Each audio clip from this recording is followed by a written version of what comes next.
Oi, gente! Paramos aí na última aula para falar de responsabilidade civil no CDC. Então, vamos aí para a nossa terceira aula. Espero que vocês estejam curtindo com todo o gás, porque também é muito importante aí para a prova de vocês essa parte da responsabilidade no Código de Defesa do Consumidor. Então, vamos relembrar aqui um pouquinho do Instituto da Responsabilidade Civil. Para a gente ter responsabilidade civil, a gente precisa de três coisas: um ato lesivo, um dano e o nexo causal. Então, gente, vamos pensar aqui comigo. Se eu tenho um ato lesivo e um dano, o que eu preciso para ligar um ao outro? A gente tem que conseguir ligar o autor do dano ao dano. Por exemplo, se eu sou uma médica e a pessoa chega morta para mim no hospital, como é que eu vou fazer para atender essa pessoa? Eu que causei o dano morte na pessoa? Não, a pessoa já chegou morta para mim. Então você não tem como ligar o ato lesivo, né, ao dano.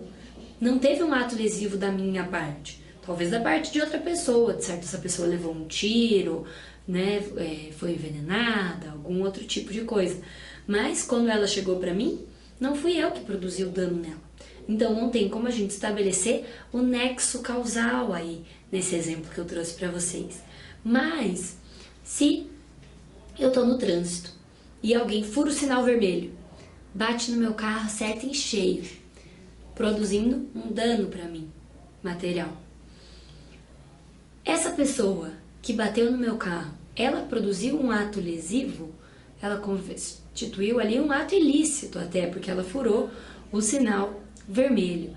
Mas aí o ato lesivo, que foi furar o sinal e bater no meu carro, me produziu um dano. Então, opa, voltou aqui tudo. Esse dano eu consigo ligar à situação de avançar o sinal e bater no meu carro. Então eu tenho um nexo causal aí nesse outro exemplo. Então, gente, o Código Civil, ele vai tratar aí da responsabilidade civil em dois artigos, o 927 e o 986. O 927 vai falar o seguinte, que todo dano causado por ato ilícito, que é furar o sinal, por exemplo, vai ser obrigada à reparação desse dano. E o 186 vai dizer para nós, então, o que é ato ilícito. Aquele que, por ação ou omissão voluntária, negligência, imprudência, violar direito e causar dano a outrem, ainda que exclusivamente moral, comete ato ilícito. Tá bom? Então pode ser por ação, omissão, negligência ou imprudência, um ato ilícito. E o Código de Defesa do Consumidor, ele vai adotar aí a teoria do risco. O que é isso, gente? Todo fornecedor de produto ou de serviço, ao colocar esse produto ou serviço no mercado de consumo, ele está assumindo um risco de causar algum dano aí para a sociedade ou para um consumidor só. Por quê? Porque ele está fazendo isso para oferir lucro. Então, já que ele tem que ter o lucro, né, ele vai ter o ônus de reparar as lesões aí que ele ensejar. Então, vai ter o bônus, que é o lucro, e o ônus, que é a reparação, tá? Então, toda vez que tiver um produto no mercado, arca-se com os riscos que ele possa proporcionar aí ao consumidor. Isso porque o fornecedor vai obter lucro. A teoria do risco da atividade, ela vai falar o seguinte, que não importa se o fornecedor ele teve culpa ou não. Se ele produziu um dano, ele é obrigado a repará-lo. Isso é responsabilidade objetiva. Quando a gente trata de responsabilidade subjetiva, a gente analisa a culpa. A gente quer saber se aquela pessoa produziu aquele dano porque ela quis, ou se ela agiu, né, por uma omissão, por uma imprudência, ou uma ali negligência, tá? Então, subjetividade, a gente olha a culpa da pessoa que produziu o dano ou da empresa lá que produziu o dano. Mas, a princípio, de regra, o Código de Defesa do Consumidor traz que todo fornecedor vai responder de modo objetivo, a não ser os profissionais liberais, que vão responder aí de modo subjetivo. Mas a gente vai tratar isso daqui a pouquinho. Então, não é analisada a culpa do fornecedor. É isso que eu quero que fique claro para vocês. E a responsabilidade, então, por fato do serviço e fato do produto. A gente vai ter duas coisas que eu quero que fique claro na cabeça de vocês. Que às vezes as pessoas passam a faculdade inteira achando que vício é por uma coisa só. Não importa o que, mas existe o fato do produto e do serviço ou o vício do produto e do serviço. E a gente vai ver a diferença agora. Então, quando você tem uma responsabilidade de um fornecedor pelo fato de um produto, é porque aquele produto gerou um fato que lesou o consumidor. Por exemplo, você está utilizando seu secador de cabelo e daí de repente explodiu, voou peça na sua cara, queimou sua mão, você saiu machucado, aquilo lhe gerou uma situação chata, tá? Isso é fato. O vício, que a gente já vai tratar aí mais pra frente, mas só para vocês já não ficarem afobados aí, perguntando o que é, para vocês já irem analisando as explicações aqui que eu vou dar de fato do produto e fato do serviço, com calma, tá? O vício do produto é aquilo que vem do próprio produto, tá?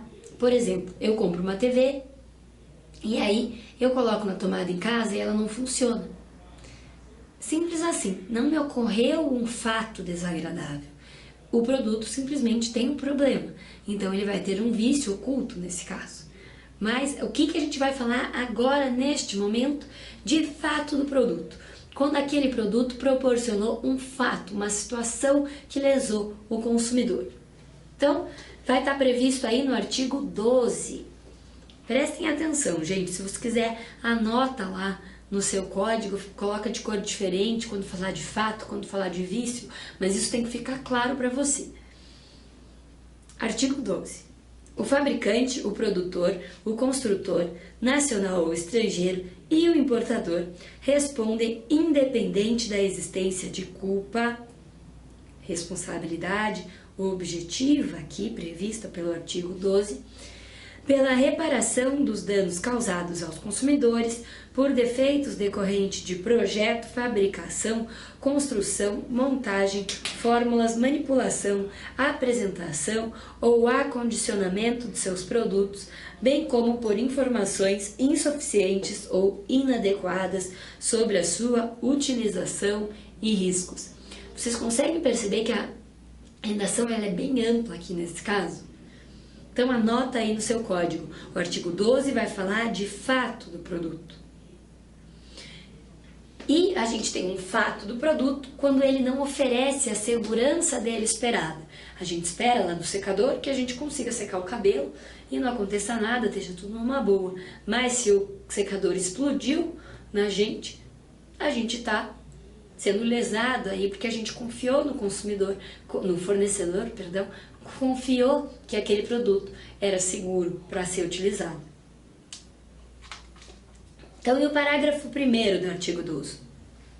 Vai dizer o seguinte: quando que o produto é defeituoso? Quando ele não oferece a segurança legitimamente esperada, levando-se em consideração as circunstâncias relevantes, entre as quais, inciso 1º, a sua apresentação, 2º, o uso e os riscos que razoavelmente dele se esperam. Por exemplo, aqui, gente, no nosso secador de cabelo.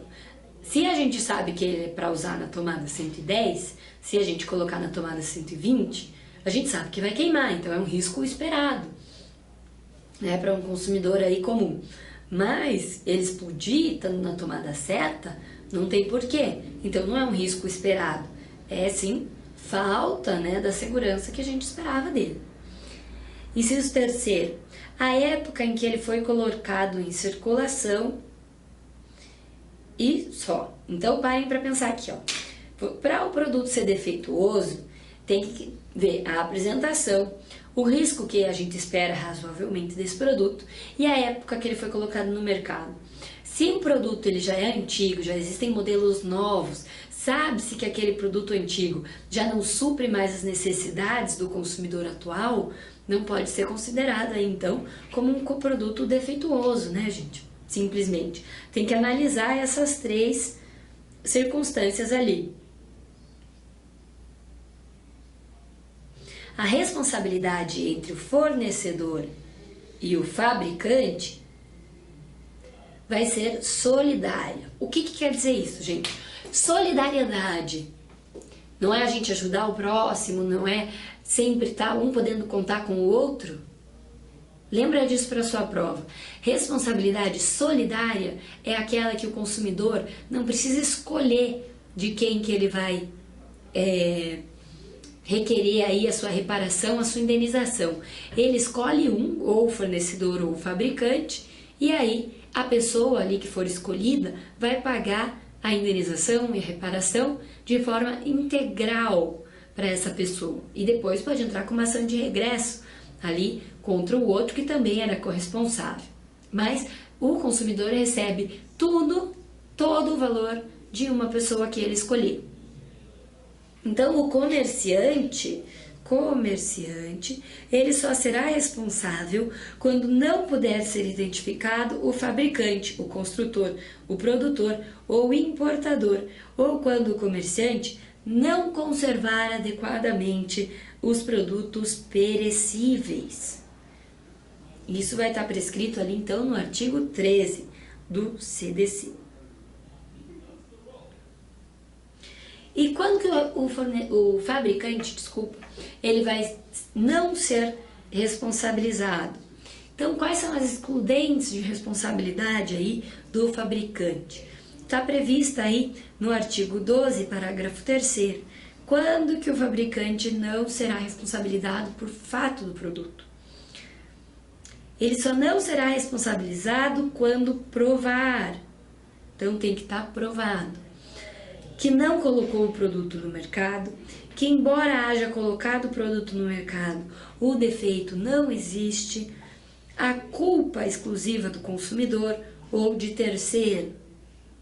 Então, se ocorrer alguma dessas três hipóteses, o fornecedor não vai poder ser fabricante, né? Construtor, produtor ou importador. Ele não vai poder ser responsabilizado em caso de fato do produto. Atenção! Anota aí de caneta colorida. A culpa concorrente do consumidor atenua a responsabilidade do fornecedor, mas não exclui. Por exemplo, eu ter colocado o meu secador 110 numa tomada 220 e ele me deu um choque e eu tive um troço lá, caí dura no chão. Gente, óbvio que a culpa é concorrente, porque eu utilizei o produto de maneira irregular, mas isso não exclui a responsabilidade total do fornecedor, e sim, ele vai ter que ser responsabilizado, mas a responsabilidade vai ser atenuada, tudo bem? E o direito de regresso ali que eu falei para vocês, o que é isso? Gente, o direito de regresso ele vai consistir então no direito de cobrar, por meio de demanda judicial, o valor pago por um fornecedor ali, um fabricante, por exemplo, para aquela pessoa que também tinha responsabilidade. Então você entra com uma demanda judicial para falar assim: ei, eu sou o engenheiro, eu fui responsabilizado pelo aquele consumidor, mas você é o construtor, você também estava ali. Então a responsabilidade era minha, mas também era sua. E aí eu tenho direito, então, de cobrar a sua parte da responsabilidade, já que eu paguei a indenização de modo integral para esse consumidor. Então esse é o direito de regresso aí que o engenheiro vai ter sobre o construtor. O nosso exemplo aqui. E o artigo 13 vai trazer o seguinte, parágrafo único, né? Aquele que efetivar o pagamento ao prejudicado poderá exercer o direito de regresso contra os demais responsáveis segundo sua participação na causa do evento danoso. Aí eles discutem entre eles quanto cabia a cada um pagar, enfim, mas não cabe ao consumidor ficar participando aí dessa discussão. O consumidor ele tem que ser reparado aí, né, da melhor forma possível, do jeito mais rápido e fácil que for para ele. E agora a gente vai falar então de fato do serviço. Eu contrato um serviço e aquele serviço me proporcionou um fato prejudicial ali para mim, desagradável, enfim, que vai me gerar um dano. O serviço não vai ter oferecido a segurança dele esperada, ou então ele não vai trazer as informações suficientes que o consumidor precisava. Deve-se levar em consideração o modo do fornecimento, o resultado, o risco que provavelmente se espera à época do fornecimento desse serviço. Então, ó, fornecimento, resultado e o risco. Atenção, anota no seu caderno aí com uma cor chamativa. O serviço não será considerado defeituoso pela adoção de novas técnicas, simplesmente. Tá? Ele tem que ter realmente um defeito. A responsabilidade entre os fornecedores, diferentemente do que ocorria ali... Ai, não, perdão. Eu que estou confundindo tudo, gente. Esquece o que eu falei agora. A responsabilidade por fato do produto e por fato do serviço, que é o que a gente está tratando agora, também vai ser solidária. Ou seja, se a gente é solidário, a gente tem com quem contar um com o outro e tanto faz se você pedir para o importador, para o construtor, para o fornecedor, para o produtor, um deles vai pagar para você, consumidor, a sua reparação, a sua indenização de modo integral, cabendo a eles mais tarde o direito de regresso contra os outros envolvidos.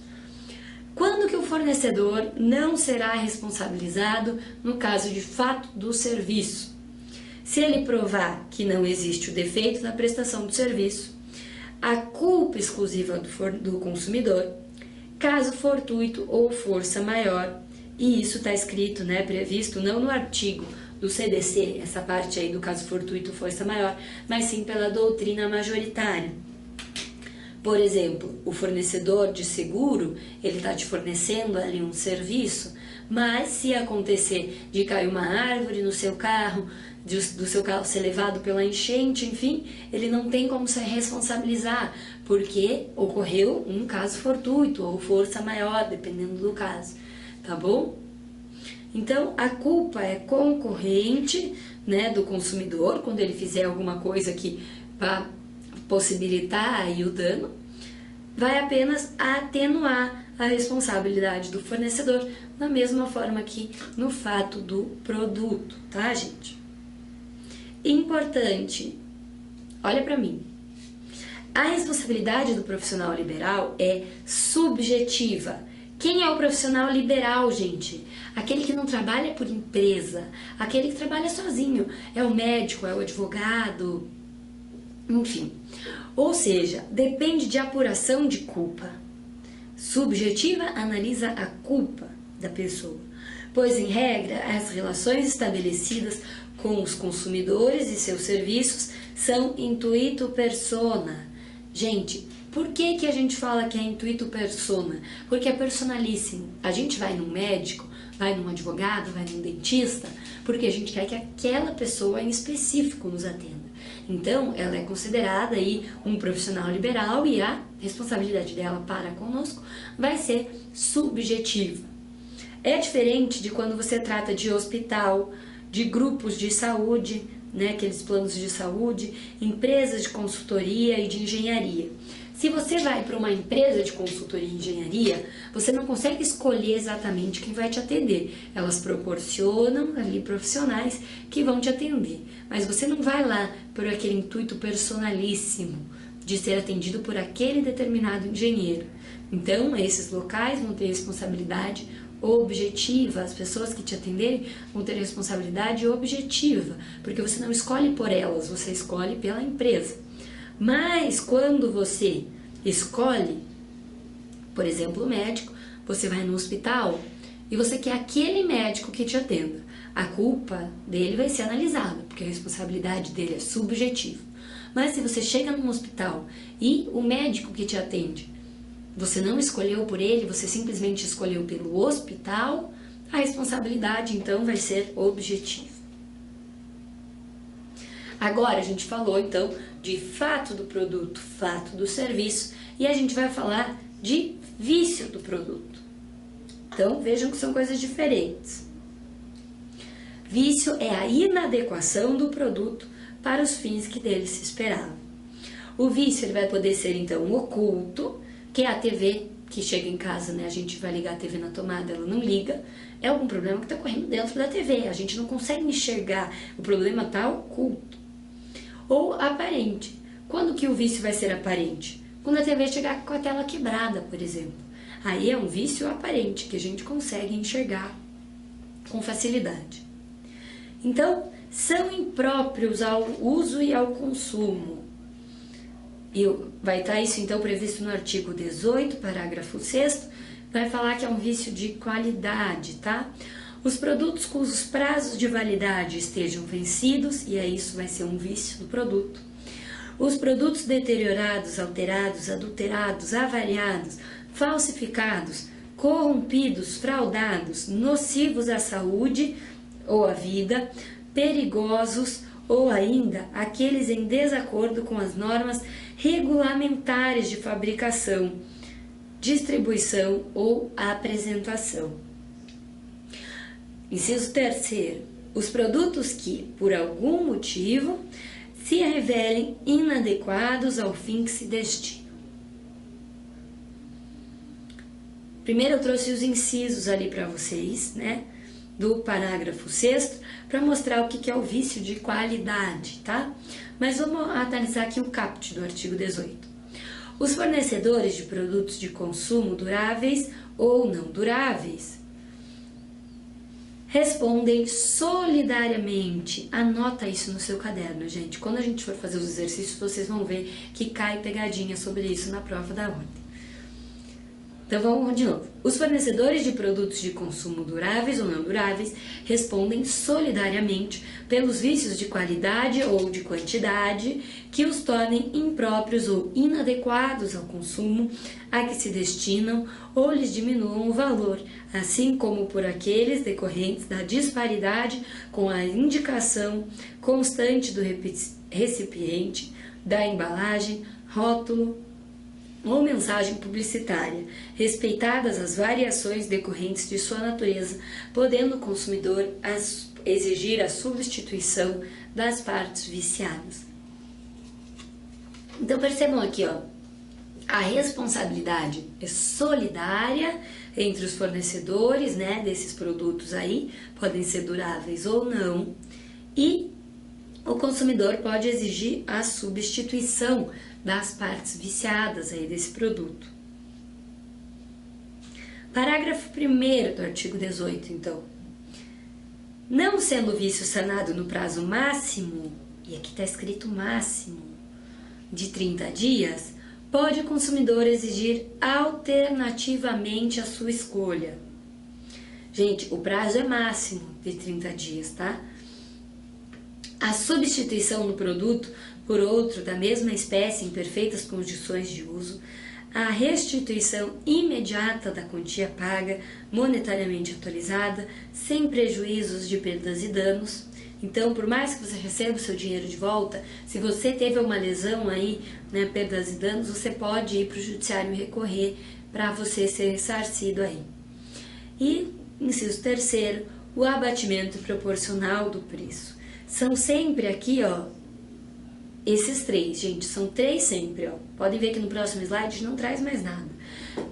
Primeiro, substituir o produto por outro da mesma espécie que se funcione perfeitamente. Pegar o dinheiro de volta ou o abatimento do preço em algum outro produto que você escolher. Importante, gente, anota no seu caderno. Quando o produto for essencial ao consumidor, por exemplo, alimentos, não cabe a aplicação do prazo de 30 dias, tá bom? Produto essencial, não cabe a aplicação do prazo de 30 dias, porque a pessoa não consegue ficar 30 dias esperando para que o problema dela seja solucionado, porque aquele produto é essencial para ela viver. Se o mesmo vício surgir após um conserto, não se aplica mais o prazo de 30 dias, cabendo ao consumidor escolher algumas das outras 3 alternativas que eu mostrei ali para vocês, tá bom? Mais um importante aqui, ó. O fornecedor tem o dever de indenizar os prejuízos sofridos pelo consumidor pela privação do uso do bem durante o prazo do conserto. Se eu compro um carro e eu preciso do carro para trabalhar e o carro para de funcionar, eu tenho que deixar ele na concessionária. Eu estou tendo um prejuízo, eu não estou podendo trabalhar, eu não estou podendo exercer o meu trabalho por causa que eu estou sem carro. Então, eu tenho que ser ressarcida aí por essa privação do uso do carro. E o artigo 19, então, ainda falando de vício do produto, vamos ler aqui. Os fornecedores respondem solidariamente, olha aqui, pelos vícios de quantidade. Então, você comprou lá um amaciante de roupa, veio metade do vidro, dizendo lá que tem 60, sei lá, que tem 1 litro de amaciante e você vai pesar e tem lá 600 ml. Aí você vê que está faltando. E aí é um vício de quantidade do produto. Então, havendo vício lá de quantidade, os fornecedores respondem solidariamente, sempre que respeitadas as variações decorrentes de sua natureza. Por exemplo, a acetona, a gente sabe que evapora um pouquinho, né? Que a gente não compra exatamente aquilo que a gente tem ali no rótulo às vezes. Se o conteúdo líquido for inferior às indicações constantes do recipiente, da embalagem, rotulagem ou de mensagem publicitária, podendo o consumidor exigir alternativamente a sua escolha, ao abatimento proporcional do preço, complementação do peso ou medida. Percebem que lá na qualidade a gente tem 3, né? E aqui, ó, a gente tem essa complementação do peso ou medida, porque é vício de quantidade do produto. Substituição do produto por outro de mesma espécie, marca e modelo sem os aludidos vícios, e a restituição imediata da quantia paga monetariamente atualizada, sem prejuízo de perdas e danos. Gente, então as consequências ali, né, pro fornecedor, o que o consumidor pode exigir? São as mesmas para qualidade e quantidade, mas quando tratar de quantidade, a gente tem uma a mais. Não são só 3 hipóteses que o consumidor pode escolher ali. Ele pode escolher pela 4ª, que é a complementação do peso ou da medida que faltou. E vamos então para a responsabilidade por vício do serviço. Agora a gente vai falar de serviço, tá? São impróprios os serviços que se mostrem inadequados para o fim que é deles razoavelmente se esperam, bem como aqueles que não atendem às normas regulamentares de prestabilidade. Isso está previsto no artigo 20, parágrafo 2º do CDC. Não esquece de fazer a leitura aí do seu código para você ir se acostumando com a redação, tá? Vamos lá. O fornecedor de serviço responde pelos vícios de qualidade que os tornem impróprios ao consumo ou lhes diminuam o valor, assim como por aqueles decorrentes da disparidade com as indicações constantes da oferta ou mensagem publicitária, podendo o consumidor exigir alternativamente à sua escolha a reexecução do serviço sem custo adicional, quando for possível, né, realizar novamente esse serviço, a restituição imediata da quantia paga, monetariamente atualizada, sem prejuízo de eventuais perdas e danos, e o abatimento proporcional do preço. Tranquilo aqui, né? E o parágrafo 1º vai dizer o quê? Que a reexecução dos serviços poderá ser confiada a terceiros devidamente capacitados por conta e risco do fornecedor. Aqui, o consumidor, ele não precisa pagar mais nada por isso, tá? Atenção! Anota aí, grifa, grifa, grifa, grifa, grifa. Os órgãos públicos por si ou suas empresas, concessionárias, permissionárias ou sob qualquer outra forma de empreendimento, são obrigados a fornecer serviços adequados, eficientes, seguros e, quanto aos essenciais, contínuos. Essa é a redação do artigo 22 do nosso CDC. E mais uma atenção aqui, ó. É vedada a estipulação contratual de cláusula que impossibilite, exonere ou diminua, atenue a obrigação de indenizar prevista nas seções anteriores. Então, ela vai estar tirando um direito do consumidor, que é a indenização, o direito de ser reparado aí quando ele sofreu um dano, tá bom? Então, essa cláusula que vier diminuir o direito do consumidor, a gente sabe que não pode ser válida, porque o Código de Defesa do Consumidor é norma de ordem pública, tem ali caráter cogente, por isso que não pode ser diminuído aí o direito do consumidor. E a responsabilidade quanto à publicidade e à oferta? Vai estar previsto então no artigo 35. Se o fornecedor de produtos ou serviços recusar o cumprimento da oferta, a apresentação ou publicidade, o consumidor poderá alternativamente à sua escolha exigir o cumprimento forçado da obrigação nos termos da oferta ou apresentação ou publicidade. Sabe aqueles encartes que você recebe no sinaleiro? E aí você chega lá, acabou o produto, não posso mais fazer isso, não tem mais como fazer, esse encarte é velho ou sei lá o quê. Se não tiver a data ali no seu encarte, válido até, preço válido até tal data, você pode sim cumprir a obrigação ali que ele se vinculou, né, no momento que ele fez essa publicidade. Então, inciso segundo, aceitar outro produto ou prestação de serviço equivalente ao que estava aí nessa oferta, né? Terceiro, rescindir o contrato com direito à restituição da quantia antecipada e, eventualmente, monetariamente autorizada e perdas e danos. Então, quando você for falar ali na sua prova, quando você vê que tem alguma coisa de publicidade e oferta, fica atento a isso. O consumidor, quer dizer, o fornecedor, ele está vinculado ao que ele fala. Ele está vinculado, então, à publicidade e à oferta. Ele tem que cumprir com aquilo que ele veiculou perante a sociedade. Vamos falar aqui, então, do princípio da reparação integral dos danos. A gente já falou isso na aula anterior, mas só para relembrar a vocês, os danos eles têm que ser reparados de modo integral. Reparação, a gente fala em caso de dano moral. Indenização, caso de dano... Acho que eu falei trocado, né? Vamos outra vez. Reparação para dano material e indenização para dano moral.